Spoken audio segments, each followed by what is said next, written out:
அமலாக்கத்துறை வழக்கிலிருந்து விடுவிக்க மறுத்த முதன்மை அமர்வு நீதிமன்ற உத்தரவுக்கு எதிராக முன்னாள் அமைச்சர் செந்தில் பாலாஜி தாக்கல் செய்த மேல்முறையீட்டு மனு மீது அமலாக்கத்துறை பதிலளிக்க மேலும் ஒரு வார கால அவகாசம் வழங்கி சென்னை உயர்நீதிமன்றம் உத்தரவு பிறப்பித்திருக்கிறது. மேலும் பதில் மனு தாக்கல் செய்ய அவகாசம் வழங்க வேண்டும் என அமலாக்கத்துறை தரப்பில் கோரிக்கையும் விடுக்கப்பட்டிருக்கிறது.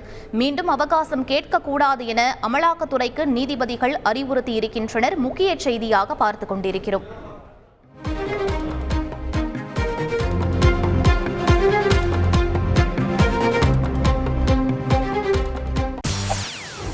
செய்திகளை உடனுக்குடன் தெரிந்து கொள்ள உடனே சப்ஸ்கிரைப் பண்ணுங்க.